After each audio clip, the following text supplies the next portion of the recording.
ہاشم مبین نے تنفر سے گردن کو جھٹکا۔ مجھے صرف اپنی جماعت سے روپیہ ملتا ہے اور وہ بھی وہ روپیہ ہوتا ہے جو ہماری اپنی کمیونٹی اندرون ملک اور بیرون ملک اکٹھا کرتی ہے۔ ہمارے پاس اپنے روپے کی کیا کمی ہے؟ ہماری اپنی فیکٹریز نہیں ہیں کیا؟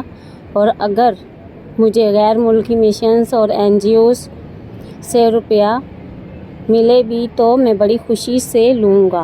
آخر اس میں برائی کیا ہے؟ دین کی خدمت کر رہا ہوں، اور جہاں تک اپنے مذہب کی ترویج و تبلیغ کی بات ہے تو اس میں بھی کیا برائی ہے؟ اگر اس ملک میں عیسائیت کی تبلیغ ہو سکتی ہے تو ہمارے فرقے کی کیوں نہیں؟ ہم تو ویسے بھی اسلام کا ایک فرقہ ہیں۔ لوگوں کو راہ ہدایت پر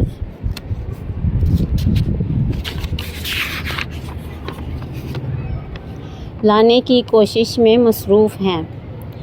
ہاشم مبین نے بڑی تفصیل کے ساتھ بتایا۔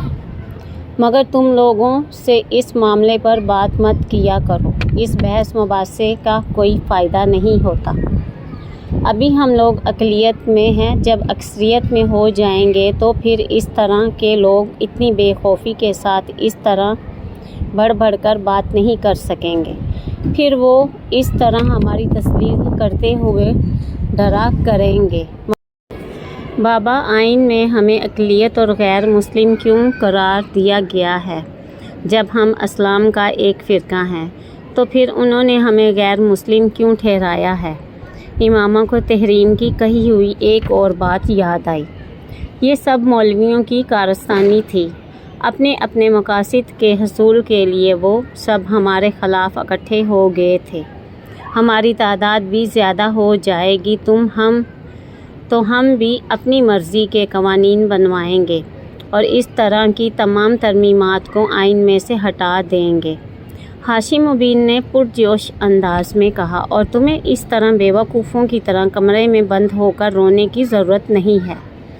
ہاشم مبین نے اس کے پاس سے اٹھتے ہوئے کہا۔ امامہ انہیں وہاں سے جاتے ہوئے دیکھتی رہی۔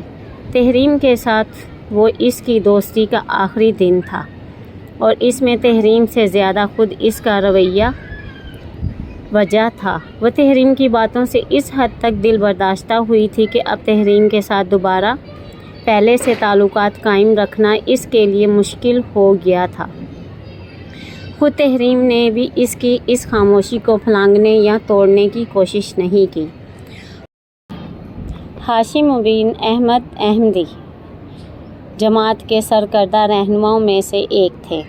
ان کے بڑے بھائی اعظم مبین احمدی بھی جماعت کے اہم رہنماؤں میں سے ایک تھے۔ ان کے پورے خاندان میں سے چند ایک کو چھوڑ کر باقی تمام افراد بہت سال پہلے اس وقت قادیانیت اختیار کر گئے تھے جب اعظم مبین احمد نے اس کام کا آغاز کیا تھا۔ جن لوگوں نے قادیانیت اختیار نہیں کی تھی وہ باقی لوگوں سے قطع تعلق کر چکے تھے۔ اپنے بڑے بھائی اعظم مبین کے نقش قدم پر چلتے ہوئے ہاشم مبین نے بھی یہ مذہب اختیار کر لیا تھا۔ اعظم مبین ہی کی طرح انہوں نے اپنے مذہب کے فروغ اور تبلیغ کے لیے کام کرنا بھی شروع کر دیا۔ 10-15 سالوں میں وہ دونوں بھائی اس تحریک کے سرکردہ رہنماؤں میں شمار ہونے لگے۔ اس کی وجہ سے انہوں نے بے تحاشا پیسہ کمایا اور اس پیسے سے انہوں نے سرمایہ کاری بھی کی۔ مگر ان کی آمدنی کا بڑا ذریعہ تحریک کی تبلیغ کے لیے میسر ہونے والے فنڈز ہی تھے۔ ان کا شمار اسلام آباد کی ایلیٹ کلاس میں ہوتا تھا۔ بے تحاشا دولت ہونے کے باوجود ہاشم اور اعظم مبین کے گھر کا ماحول روایتی تھا۔ ان کی خواتین باقاعدہ پردہ کیا کرتی تھیں، مگر اس کا مطلب یہ نہیں تھا کہ ان خواتین پر ناروا پابندیاں یا کسی قسم کا جبر روا رکھا گیا تھا۔